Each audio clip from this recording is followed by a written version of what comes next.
आखाती देशांमध्ये Iran, America, Israel युद्ध सुरू असल्यामुळे पेट्रोल पंप बंद होणार आहे। या अफवांमुळे बुधवारी रोजी नागरिकांनी तालुक्यातील सर्वच पेट्रोल पंपावर सकाळपासून मोठ्या प्रमाणात गर्दी केली होती। ग्रामीण भागातही नागरिकांची पेट्रोल पंपावर गर्दी पाहायला मिळत आहे। पेट्रोल पंप बंद होणार या अफवेने वाहनधारकांनी पेट्रोल पंपावर एकच गर्दी केली। नागरिकांनी गर्दी केल्यामुळे पेट्रोल पंपांवर इंधनाचा साठा संपल्याने अनेक पेट्रोल पंप बंद असल्याचे पाहायला मिळाले। प्रशासनाने पुरवठा सुरळीत असल्याचा दावा केला असला तरी प्रत्यक्ष जमिनीवर मात्र लांबच लांब रांगा आणि गोंधळाचे वातावरण दिसत आहे। एकीकडे पेट्रोल आणि डिझेलचा मुबलक साठा उपलब्ध असून वाहनधारकांनी कुठल्याही अफवांवर विश्वास ठेवू नये असे आवाहन जिल्हा प्रशासनाकडून केले जात आहे। पेट्रोल डिझेलचा साठा मुबलक आहे। नागरिकांनी अफवांवर विश्वास ठेवू नये आणि पेट्रोल पंपावर गर्दी करू नये असे आवाहन अजित पेट्रोलियमच्या वतीने करण्यात आले आहे। Bureau report Mahesh Jagdare, Khandala, Vaijapur. आखाती देशामध्ये युद्ध सुरू असताना त्याच्या झळा ग्रामीण भागातही चालू आहे आणि आपण बघू शकता की या ठिकाणी पेट्रोल पंपावर खूप मोठ्या प्रमाणात गर्दी झालेली आहे। वैजापूर तालुक्यातील खंडाळा येथे हा पेट्रोल पंप आहे आणि या पेट्रोल पंपावर अजित पेट्रोलियम हा पंप आहे आणि या पेट्रोल पंपावर मोठ्या प्रमाणात नागरिकांनी गर्दी केलेली आहे। काय सांगाल, काय आवाहन करणार नागरिकांना? सर्वप्रथम सगळ्यांना नमस्कार। अजित पेट्रोलियम तर्फे जयेश पालेजा।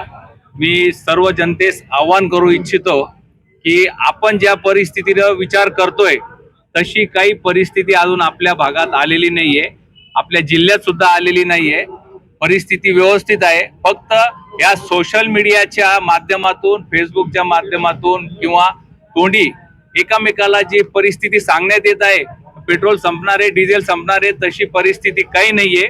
आमच्या भारत पेट्रोलियम कॉर्पोरेशन तर्फे ज्या पंपाची जेवढी क्षमता आहे विक्रीची तेवढं ते सप्लाय करण्यासाठी ते पूर्ण कटिबद्ध आहेत आणि त्यांची पूर्ण प्रयत्न चालू आहे की प्रत्येक पंपाला सप्लाय द्यावा। मला रोज एक गाडी आपल्या भारत पेट्रोलियम तर्फे दिली जाते, पण ह्या अफवामुळे आपण गर्दी करतोय आणि आपण गर्दी केल्यामुळे आपणच त्या त्रासात जातोय। मला सर्व जनतेशी विनंती करायची आहे की तुम्ही पॅनिक होऊ नका।